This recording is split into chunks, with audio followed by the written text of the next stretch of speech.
Source Nation. Join us now for The Pendulum with Dr. Samori Swygert, a platform that encourages the 4Ds of philosophy: discussion, discourse, dialogue, and debate. Prepare to travel from the past, present, and have discussions of future implications and projections with a correlation to African Americans.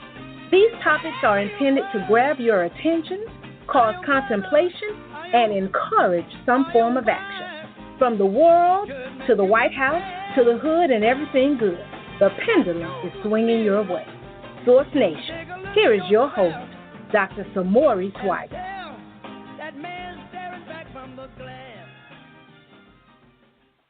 Hello, hello, hello, Source Nation. How's everybody doing today? This is Dr. Samori Swygert, a.k.a. Doc Swag, and you're here with me with the Pendulum. Glad you can make it. Cold weather out here. Hope you're bundled up. Hope you have your mittens and your extra socks on, your thermals and everything, and you're popping your vitamin C, and you're tuned in with me. So, Source Nation, once again, I'm wishing you tremendous blessings of health, family, love, career, success, spiritual progress, and the accomplishment of your dreams. Source Nation, you know it's time to get intellectually intimate. So before we get it all started, get your coffee, your wine, your water. If you want to turn your water into wine, that's fine. And make sure you pass me my shoehorn so I can what? Put my foot all up in the issues of today. Now, make sure you share a link with your friends on Facebook, Twitter, and other social media platforms. I'm your host, Dr. Samori Swygert, a.k.a. Doc Swag, and I want to welcome you to my show, The Pendulum. Now, a pendulum is an apparatus that gauges time and space. You know, people think of it as a clock and everything, and it traverses through time in a backward and forward motion. Some would say retrograde to anterograde. And that's why I named it that, because what we'll be doing through the show as we engage topics is going back and forward through time, connecting the dots of the past, present, and future. The show is designed to encourage the 4Ds: debate, dialogue, discussion, and discourse. Gather your friends and family as we prepare to travel from the past, the present, and have discussions of future implications and projections with the correlation to African Americans, from the world to the White House to the hood, and every pendulum is swinging your way. Now, Source Nation, I'm glad everybody's tuned in today. This is going to be a very interesting show, to say the least. Today we're going to be tackling a very, very disturbing story of sexual abuse that hits home for specifically and particularly black women in America, and also it's going to rock the hip-hop community.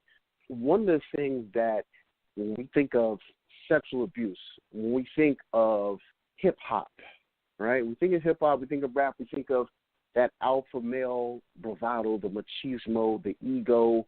So we think of that. We think of the Me Too campaign. There's a lot of things that go on, and there's a lot of things that are taboo within the black community where we don't necessarily talk or touch on certain things because we're afraid that we're going to be stepping on toes, that we're going to offend people, that we're going to ruin reputations, and things like that. But also in the same breath, we must also think about the victims of many of these violations and crimes. And oftentimes they get pushed into the shadows, they get pushed into obscurity.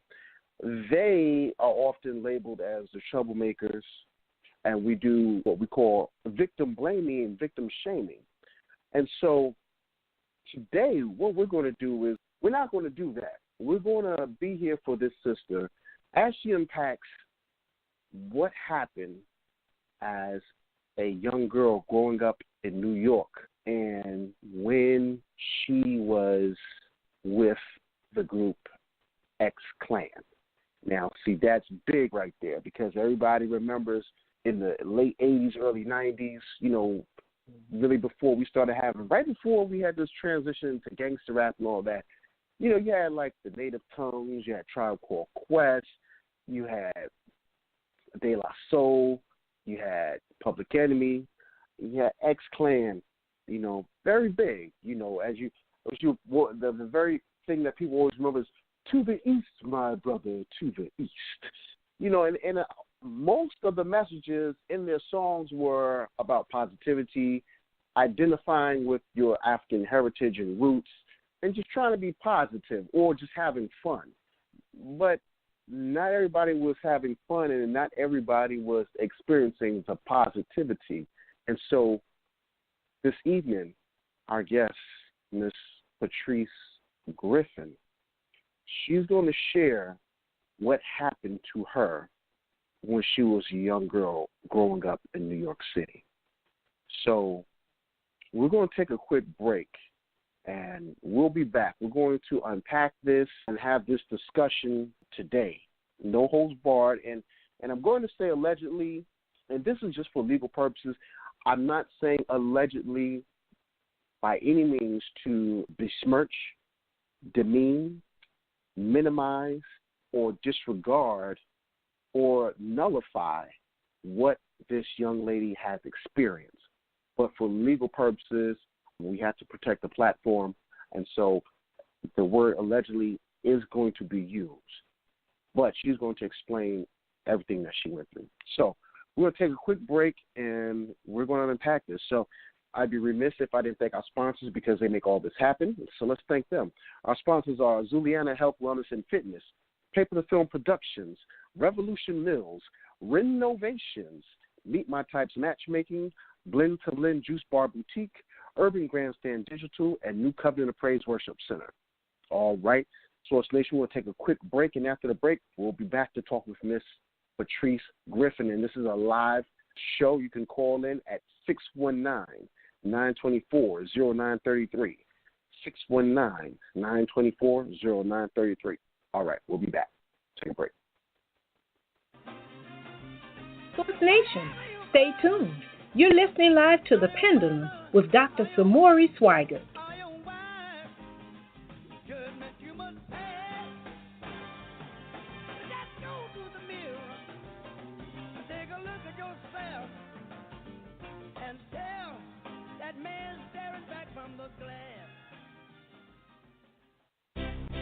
Source Radio Network is just one of the many platforms that is used to fulfill dreams of our listeners and create a purpose that will impact the lives of our communities, cities, and the world. It is often said that great things will happen when a group of driven people work together to accomplish one goal. We're giving people the opportunity to have a voice, translate words that haven't been heard, and paint pictures that no one has seen.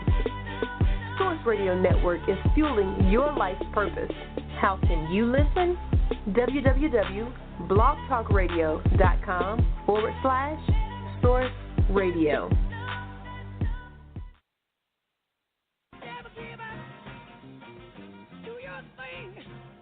Welcome back, Source Nation. You're listening live to The Pendulum with Dr. Samori Swygert.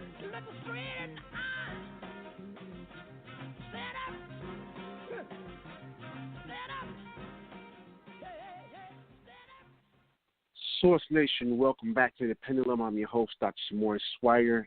As I was saying before the break, we're going to be joined today with Miss Patrice Griffin, and we're going to be talking about what happened to her when she was growing up and how she was allegedly sexually abused by members of the hip-hop group XClan.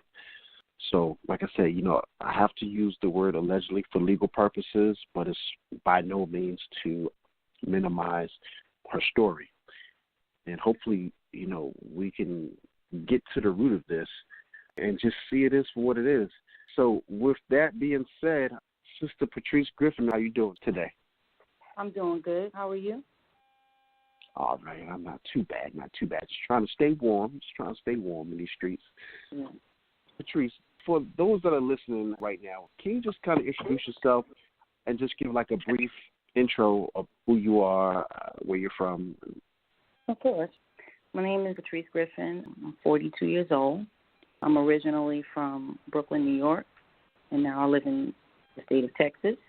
I'm here to talk about, my situation with XClan, and hopefully I can help some other people out there who have experienced the same trauma that I have. Right. It's definitely a serious situation because, like I said, there's sexual assault in the black community really goes unspoken. It's like a taboo thing. We heard about what allegedly happened between Africa Bambaataa. We're hearing these things with Russell Simmons. We've heard different stories about B2K. So aside from the Hollywood industry, the music industry has some things that are going on behind closed doors, behind the curtains, and behind the scenes where people are being violated, and nobody is really speaking up. So, I'm just glad that you're here to share your story. So walk us through, if you may, and if you feel like I'm encroaching on anything that's too personal, just let me know, and I'll back off. There's no problem at all. Okay. So what are we talking about that happened? What happened? You want me to start from the beginning? Yeah, so we can get like a time frame. Early 90, 89 going into 90, somewhere around there. But definitely it started in 1990. I started listening to hip-hop music. And XClan was one of the first rap groups that I had listened to. And I had really, really enjoyed their music. I was a huge fan. And on the back of one of their tapes, they talked about an organization called the Black Watch Movement. And they talked about how they wanted to get young people involved in the community to help each other out and basically make things better for us as a people. So I was excited. I wanted to join. I wanted to know what it was all about. So I had asked my mom if I could go to their offices. The first office they had was on State Street, downtown Brooklyn. So I went there, and that's when I first met some of the sisters and brothers that worked, for the Black Watch Movement along with XClan. But I didn't meet them yet. I met them, a little further down the line. So I would go there every day after school. I was attending Boys and Girls High School at the time. So every day after school, I would go there and hang out with the sisters and stuff like that, and try to get myself acquainted with everyone. Just to feel out the vibe and see what's going on, because I was pretty excited. So I had been coming there for about maybe a month or two or maybe longer. And I finally was able to meet Professor X, which we were told to call him the Master Overseer. Brother Jay, we were told to call him the Underseer. And then you had Sonny Carson, who was the Grand Master Overseer. And that's how we had to relate to them. We also had to bow down to them each time they entered the room. It was supposed to be as a sign of respect or whatever. So, things were okay for a little while until they moved from State Street to 226 Ashland Place, also downtown Brooklyn. I've been cutting school because, I wanted to hang out and stuff. I was doing teenage things, nothing out of the norm. I wasn't out, having sex or anything like that, but really just hanging out with my friends, and I had, cut school for a few days and stuff.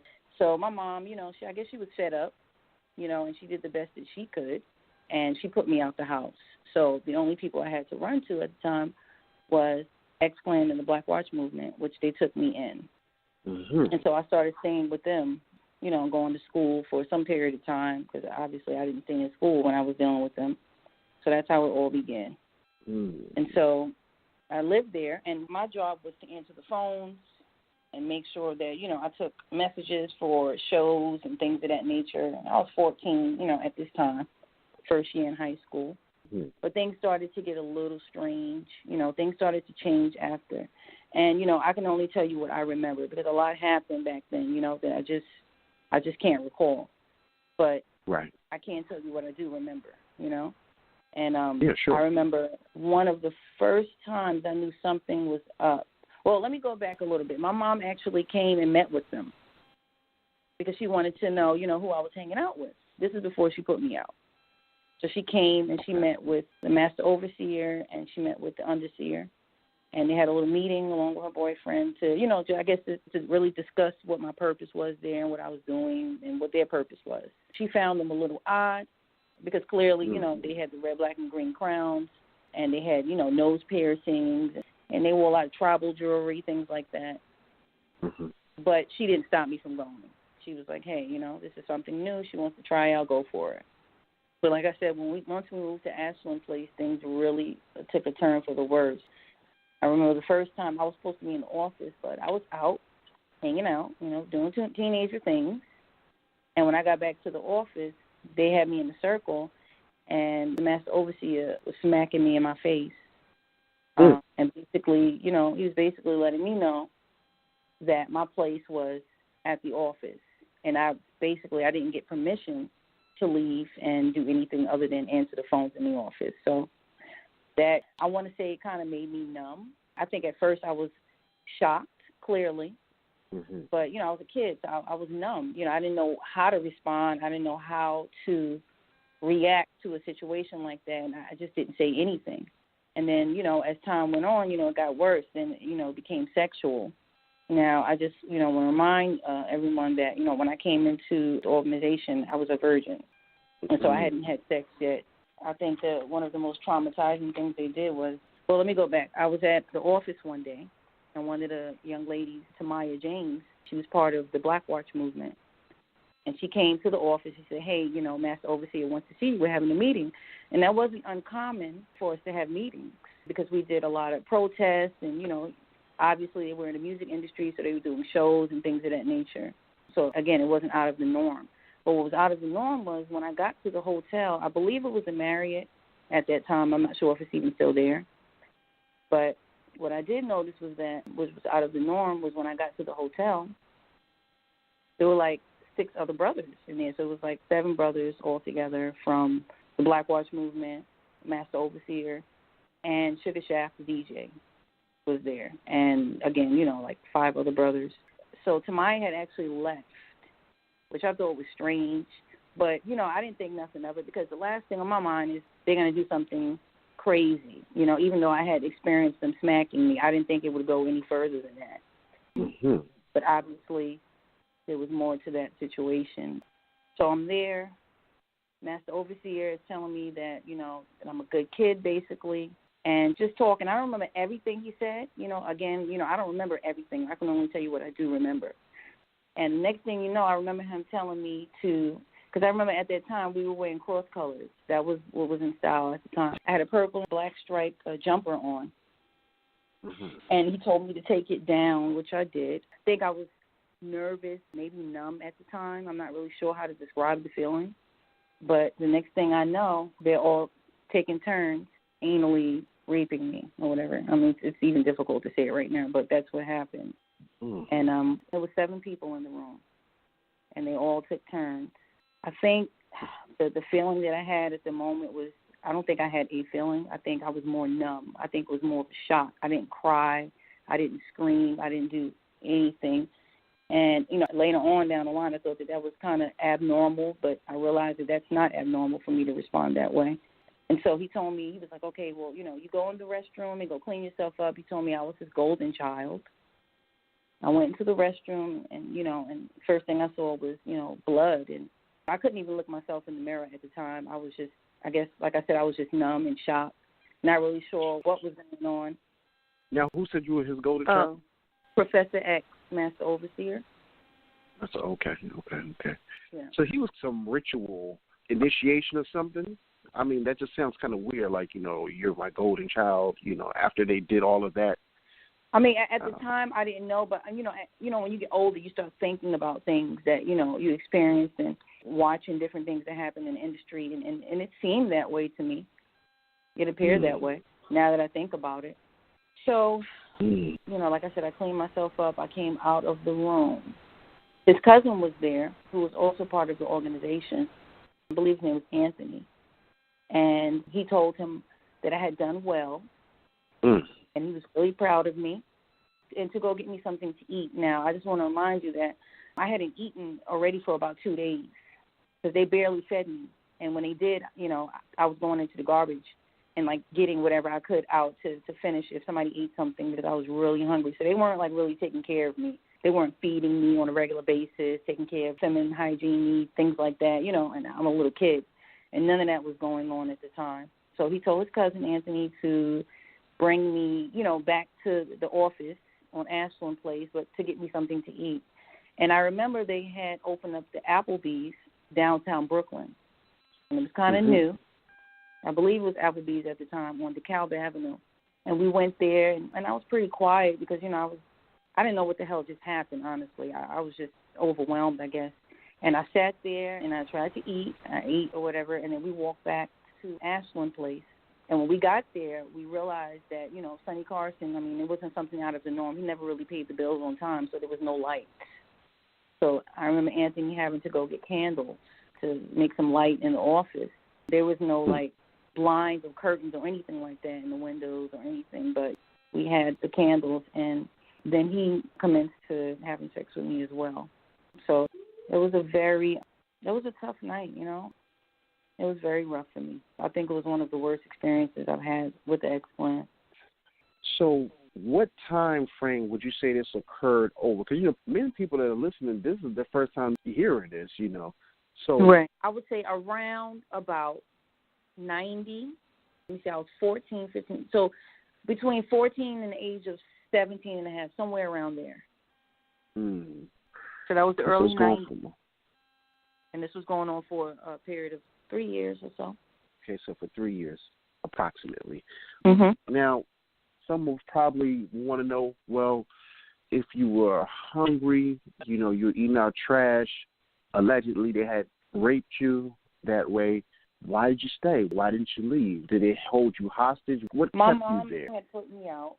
You know, it is what it is. You know, I don't want to get into that because that's my mom. I love her. She's the best that she could, but she put me out, and so I wound up living with them.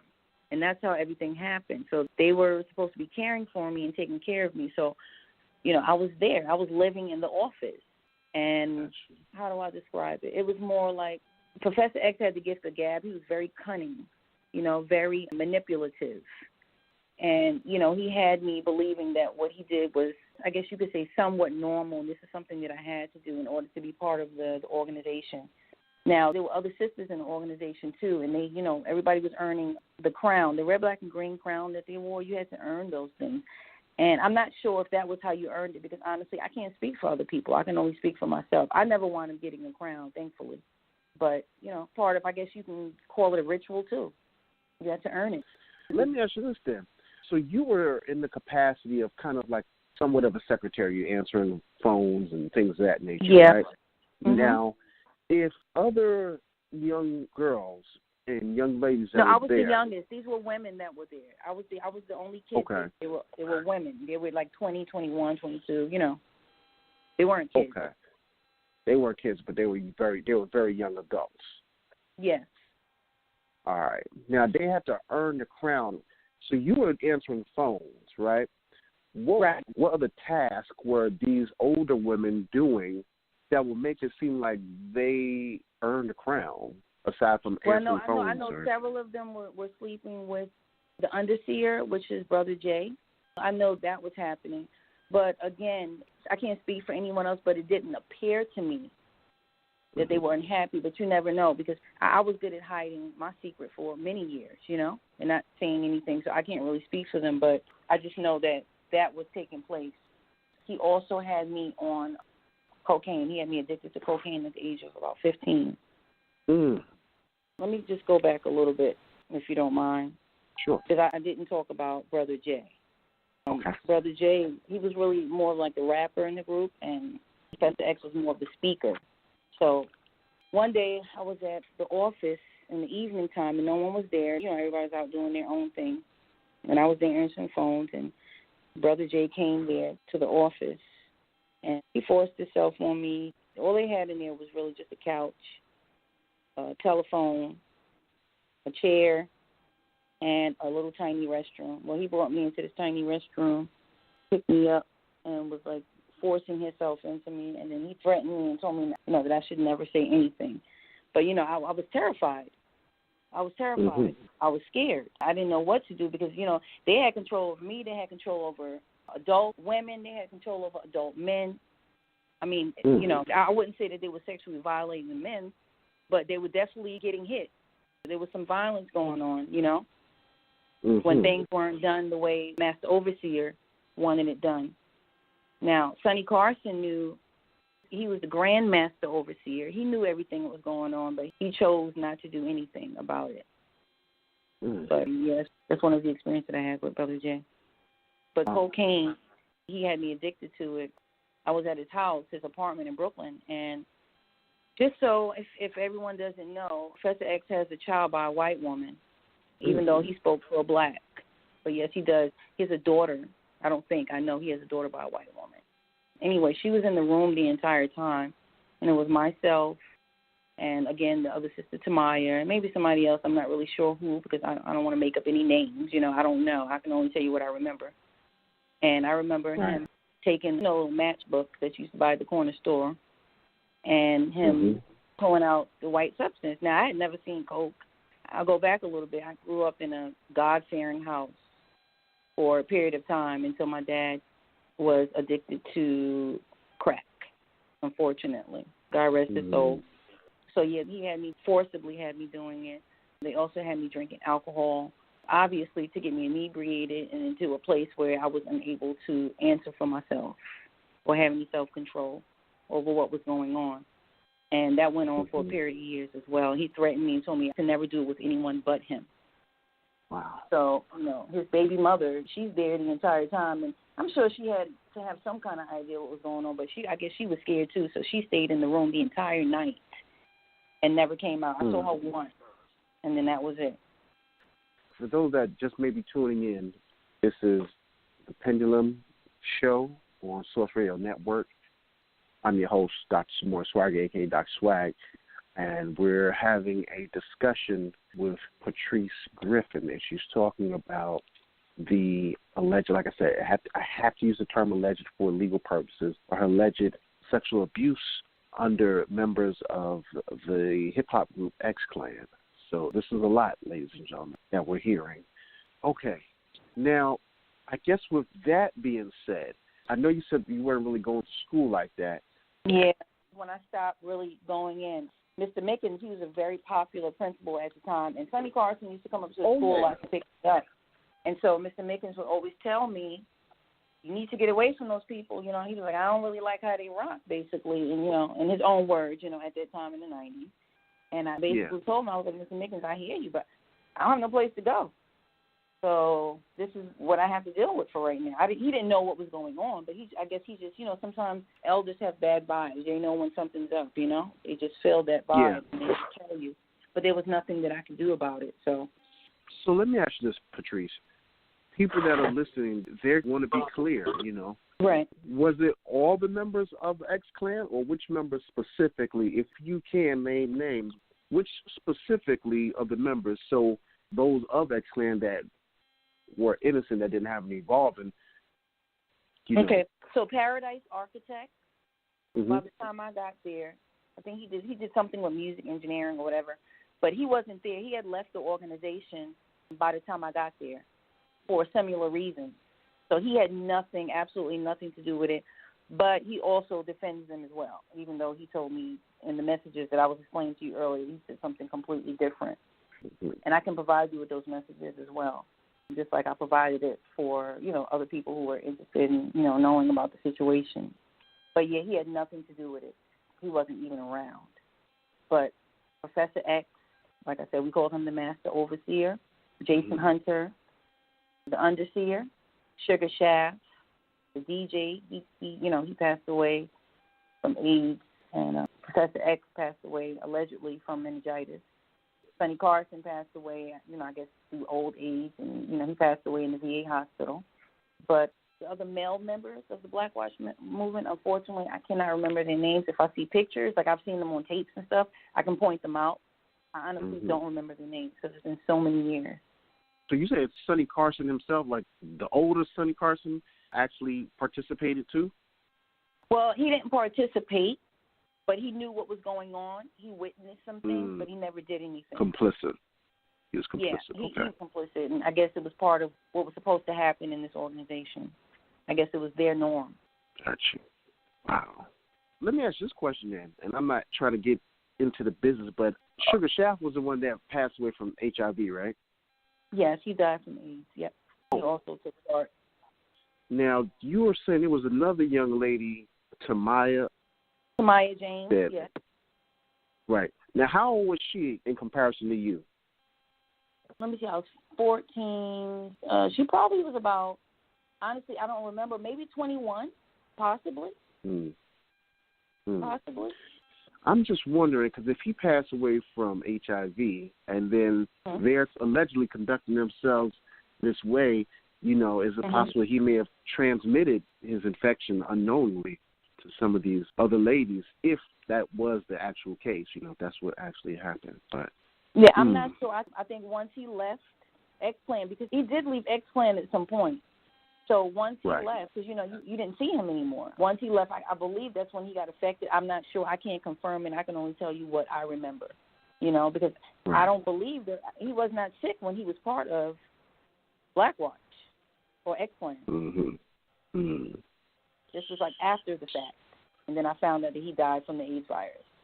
So I don't know if he affected anybody. I'm not in contact with any of those people.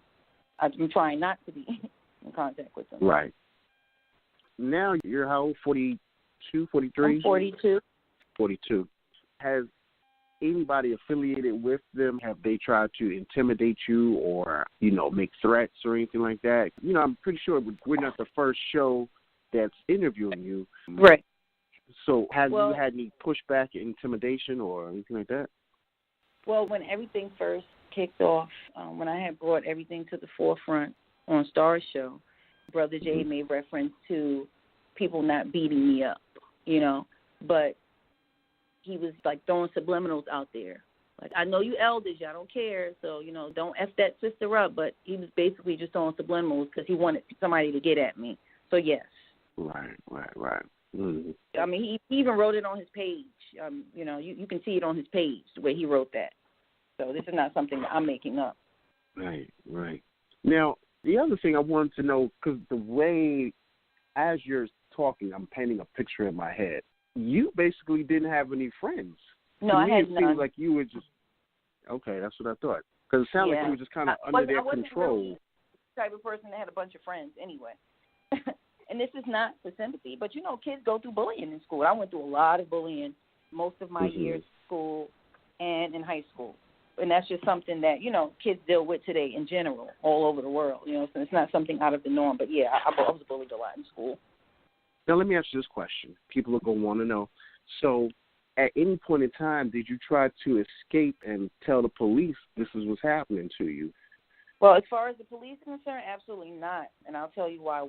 One day I was trying to escape. They snatched me up off my bike, and I was trying to make it to my aunt's job. She worked at Black Vets for Social Justice, and it wasn't too far from the office. Well, they caught me. One of the security from Black Watch snatched me up off my bike on the street, put a gun to my side, took me to the office, back to 226 Ashland Place.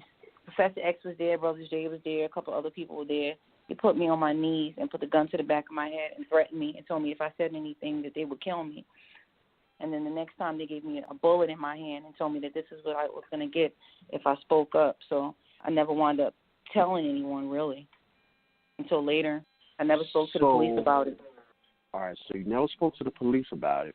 Mm-hmm. When you tried to run away, and when you tried to run away, they caught you. They put a gun to you and threatened you with death. Yes. How did you finally get away from them? What was that like? How did that unfold? How did you finally get away from them? Okay, well, I was about 17 and a half. It was around summertime. And, I had been there for a while, so it was kind of like, laxy-daisy, I guess you want to say. There was another young lady who actually, I think she is the niece or goddaughter of Sonny Carson. And she was no longer part of XClan, so I thought that I could trust her. So I was running. Like, I literally ran for my life, like literally. I get to her house. I tell her what's going on, telling her, look, I'm leaving, and this is where I'm going to be. She tells me, don't worry, I'm going to have you back. But instead, she tells Sonny Carson, I actually went to a shelter for young teenagers in Manhattan. I can't think of the name of it right now, but it was in Manhattan around 40-something Street. And I remember the second day I was there, I was standing outside because we had just they told us that we needed to get, dress business clothes and we needed to go look for a job. So I had all of this going on. I had just finished being traumatized. Then I had to go look for a job. So I'm out there with some of the kids. We had just gotten back from getting our dress clothes. And Sonny Carson pulls up in his brown station wagon that he always used to drive. And I'm scared. Like, my heart is pumping, it's racing. He tells me to come here, so of course, and I think it had a lot to do with maybe Stockholm Syndrome or something like that, because I went directly to him like it was nothing. And he told me to get in his car, which I did. I got in his car, and then he took me to his house. He owned a house in Queens. He owned several houses, but there's one particular house that he lived in Queens. So he took me to his house. I was trying to, tell him what was going on, but I don't think he really cared too much more than he cared about filling his needs. So he basically told me that if I was to take care of him sexually, that he would mess with me and that he would make sure that I was okay and I would be well taken care of. So he gave me $15. He took me back to the shelter, and he told me he would come pick me up to be ready the next day. Well, of course, I was not ready the next day. But I did go back to the shelter, and when I got there, they told me I could no longer stay there. And it was because Sonny had stopped by, and I don't know if he made some kind of influence or whatever it was that he did, but they told me I could no longer go back. So I was stranded, and I was homeless now. So I spoke to another person who was in the organization. I had just happened to run into him, which is weird because I was on the train, and I was telling him that I needed a place to stay. So Sonny owned a building in Harlem, but he never went there. So when he takes me to, and I'm not going to say his name, just to protect him because he's a good brother, he took me to this building, and it wound up being a building where people sold drugs, I guess crack or whatever it is that they were doing in there. And he took me to this one specific room, and it was a mattress there. So, he was like, you stay here until, whatever. And I was like, okay. So I'm finally thinking, okay, I'm going to be okay. I wake up in the middle of the night, and there's these two huge rats just towering over me. And then there's the drug dealer. And I feared for my life, so I wound up leaving. And that's how I ended up being homeless for almost 2 years, sleeping on a D train. Ooh. Wait. So, okay. So you were living in the subway? I was on the D train, the C train, yep, for almost 2 years. What were you doing to, keep food, to eat, to, just keep yourself up? Well, I mean, obviously, I wasn't the only homeless person in New York, so I would, meet other people that was around my age who were homeless, and they would, put me on to places in the city like Times Square where they would, give out meals. It was also this place for young people where you can go and, wash your clothes. They have, a washing machine to dry. You can go wash your clothes, maybe take a shower, but you couldn't spend the night there. A couple of times I stayed at the places. I can't think of it right now. My mind's a little clouded because I'm tired, but there's a place where, where the nuns stay. I stayed at those places for a couple of nights. So, I survived is what I did, And I also wound up getting a job in the same process of being homeless. But I worked at Audubon Pan on 42nd Street in Port Authority. Wow. I was just trying to maintain and just trying to survive. But what happened was, I'll tell you, I didn't normally ride the C train, but it was so cold that night. It was wintertime. It was maybe 15 degrees. And, the D train goes outside, and it stays out there for a while until they move. So I was like, okay, I'm going to get on the C train. And I woke up probably early in the morning, maybe 5, 6 o'clock. I got woken up by police. And I was nervous because I was like, okay, they're about to be trying to arrest me because I'm sleeping on the train. I didn't know what the deal was.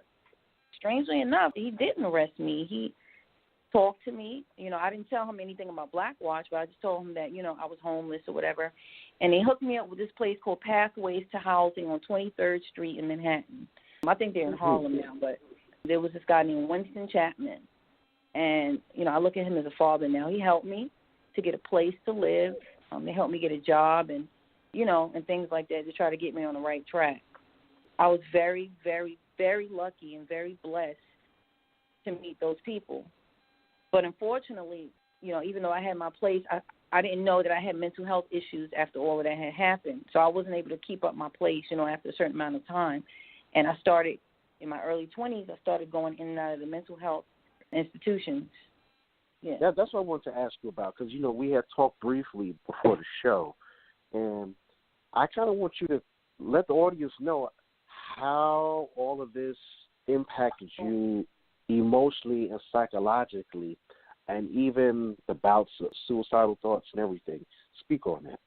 The first time that I even thought about something like that, I was actually in my first apartment that I had got after being homeless, and I tried to overdose on some pills. But I had been in and out of the hospitals over, several years. Because of my depression, because of the PTSD I didn't know that I had. I wasn't thinking. I figured, I could just get through this and I'll just live my life. But it wasn't that simple. These things do affect you, So, like I said, I was in and out of the hospitals. I was on different medications. I spent a lot of time in the VA hospital system in the psych unit, and I had to deal with that. So I've been in therapy, PTSD, DBT, and all types of different therapies that you can think of in order to try to get me back on the right track. But it took many, many, many years because I didn't love myself. I wasn't happy.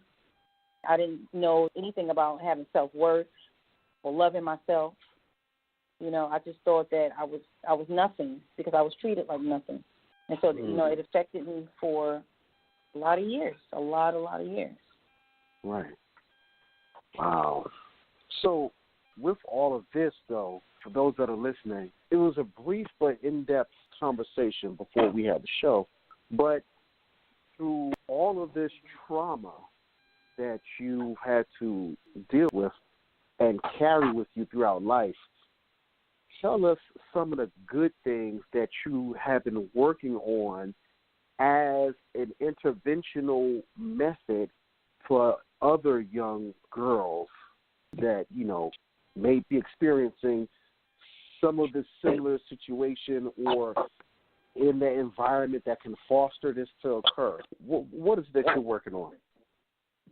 Well, right now, for the past 2 years, myself and my spouse, we opened up a after-school program and dance program for little girls ages 3 to 14. We teach leadership skills. We teach anti-bullying. We teach etiquette classes. We teach them, to respect themselves, about self-esteem, not letting anyone take advantage of them, and we just keep the girls safe. And we have a great relationship with their parents. It's a very family-oriented program, and I'm really proud of it. I'm really, really proud of it. I also was able to struggle my way through, but I made it to wind up graduating and getting my degree in sociology and psychology. Excellent. Congratulations. So I also want to ask you this because, we spoke briefly about it, but like I said, sexual abuse in the black community is taboo. In the black community, I'm pretty sure it happens in Latinos and Asians, but, we're having a discussion about us right now. Right. We don't talk about it. We act like it doesn't exist. Like, your uncle could be molesting you and be sitting at the same damn dinner table at Thanksgiving, and nobody's acting like nothing's happening. Some people know, but they ain't saying anything about it. You know what I'm saying? So I know, just listening to your story and everything that's happened, how has this impacted you as a woman when it came to dating, as you start getting to your 20s and your 30s, when, late 20s and your 30s, this is when people are talking about, marriage and settling down. But dating a man has to be very rough because you definitely have trust issues. You have trauma, PTSD. What was that like? I wasn't dating anyone. I mean, I didn't think about dating. I think my first date was like at the age of 21. But like you said, I have major issues with men, African-American men specifically, because it seems like all the ones that I've engaged with didn't do anything but cause harm to me. I could never see myself being with someone like that. So it definitely affected my relationships as far as, even as far as like friends. I'm very, very skeptical about who I allow around me, who's in my circle. And, I suffer from the anxiety, so I don't like certain people too close to me. So, it has affected me. And so now, 2018, because I know there are, there's different statutes or limitations when it comes to cases and things. What's like your current status as far as pursuing some form of retribution or, just trying to get what's owed to you from what was done to you in the past? Are you having like the law enforcement authorities involved, or is it just something that you just kind of just put in the past and you just let bygones be bygones? Well, I don't think it's ever something. I don't think it's definitely nothing that I can put in the past and let bygones be bygones, because it's something that I have to continue to live with for the rest of my life. But I actually was in New York this weekend, and I spoke with Special Victim Squad about my case. Can't really go into it too many details, but, I am working on some things, and hopefully, Gotcha. But if it doesn't, at least I can say that I spoke up. That's right. The other thing, Patrice, is, we have a very vast listening audience. There are probably victims of abuse that are listening. There are probably people that are listening that know people that are being sexually abused. If you could say something to them, what would you say? The best advice that I could give someone who's going through something is it doesn't matter what the person says. It doesn't matter how much they threaten you, how much you think they're going to hurt you. It's going to hurt worse if you don't speak up. You know, I used to kick myself for not speaking up, but I was afraid. I just want young girls, even boys, because it's happening to boys too. Speak up. Right. Please say something so that somebody can help you, even if it's a friend, a teacher. If you can't trust your parents, there's got to be at least one person in your life that you trust, a friend. Tell somebody. Speak up. Say something. Don't let it sit there and linger on, because emotionally it's going to affect you in life. And it could do some serious damage. I was blessed, you know, that I had a support system to help me through this process, you know. And a lot of people don't have that. And they, you know, they usually want to turn into drugs or, you know, other things, prostitution. And I was just blessed, you know, not to end up, but that's what happens normally. So I would say, please, or suicide. Say something. Yes. Definitely. It comes with all of that, mental health issues, everything. Definitely speak up. Definitely say something. Don't be afraid. These people are just trying to intimidate you because they think that you're fragile and they think that they can just do whatever they want to you. Don't allow them to do that. You take back your power. Right. That's what I would say. Right. If Brother Jay was actually listening now, is there anything that you say to him, or you just don't wish to answer that? No, there's really nothing that I could say to him. There's nothing that he can say to me that would make me feel better. I don't want any parts of him. I don't want to see him. I don't want to hear his voice. I don't want any of that. I just want justice, and if I can't get it, I want to help other people get justice. Right. But I want no parts of it. I want no parts of it at all. I can't even listen to his voice. It's crazy because I remember it was probably like maybe just 2 years ago when the whole thing with Bambaataa had broke. And it really shocked me listening to the amount of people that said that were affiliated and had connections too, that knew everything that was going down, but, you know, nobody said anything, nobody did anything. And I understand because from what many people know is there's also that physical confrontation element that people have to deal with and have to live with that's serious. But this stuff it's really wild, and I'm just wondering what more else is coming out. Like I said, we have the Russell Simmons. We heard about the B2K thing. We have Bambaataa situation. I'm hearing about you sharing your story.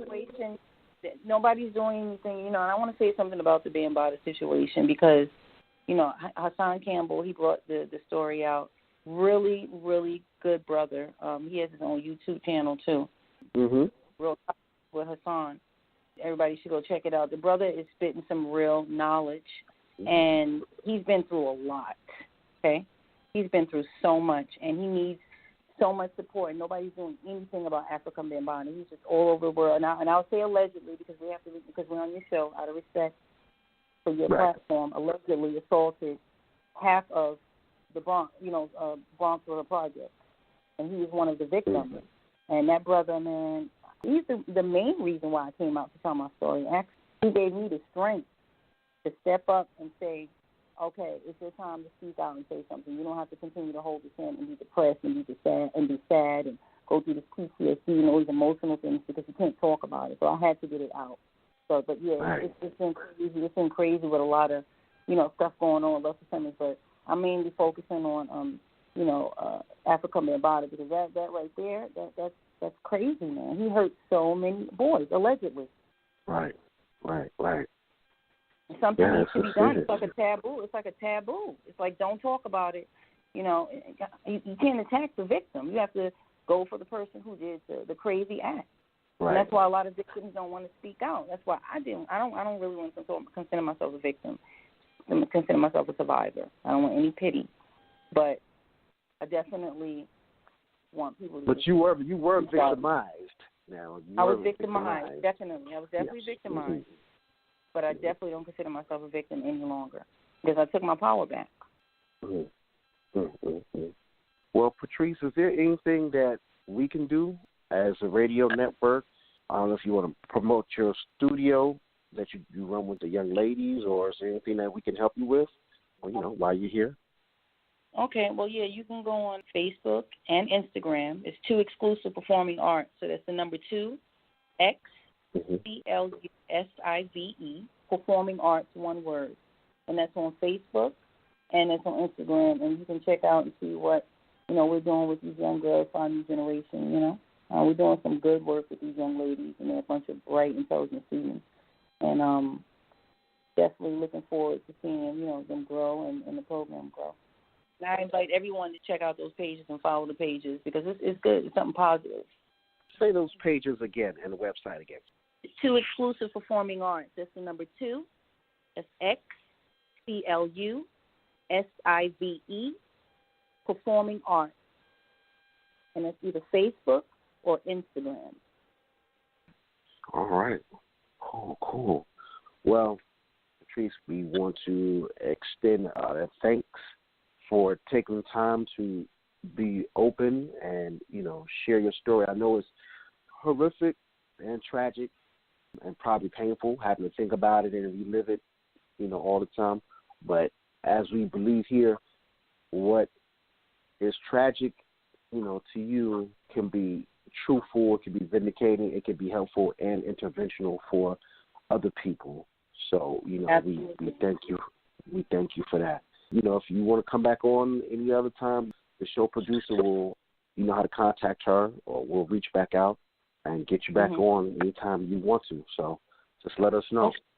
Yeah, thank you so much for giving me the platform to speak. And I just want to say that those of you who, do plan on following the Facebook, Instagram page, please don't bring any negativity to my page. These are children. And I need to make note of that. Please respect my kids. Please respect my students. Yes. They're just they're just kids, and I want it to stay like that. If you're about negativity, if you're about drama, please stay off of my page. I don't need that at all. Yes, that's right. And she'll probably report you too. So absolutely. Don't mess with my kids. That's right. Thank you so much for allowing me to come on your platform and share my story. Hopefully, I can help someone else who might be going through a similar situation. Right. Definitely.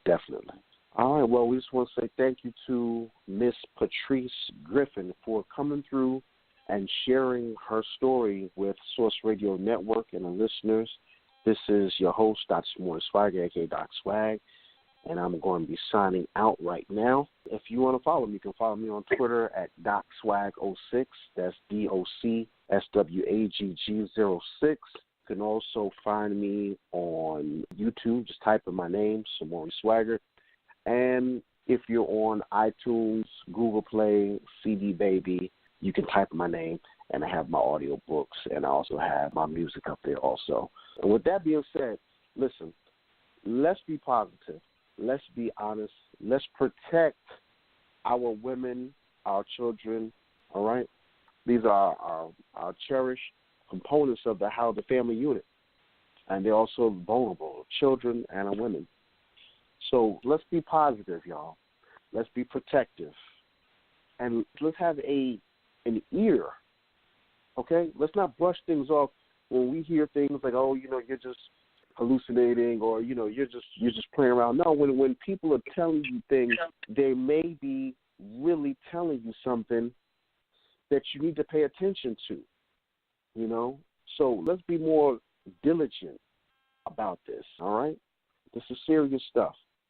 So with that said, Source Nation, we are signing out. I'm just going to say thanks to our sponsors, Zuliana Health, Wellness, and Fitness, Paper to Film Productions, Revolution Mills, Renovations, Meet My Types Matchmaking, Blend to Blend Juice Bar Boutique, Urban Grandstand Digital, and New Covenant of Praise Worship Center.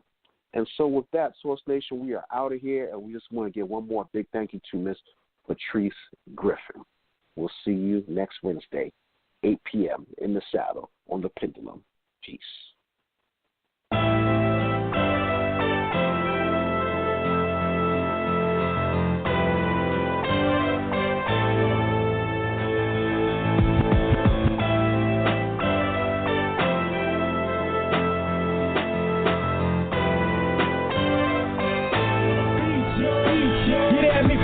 it's yours.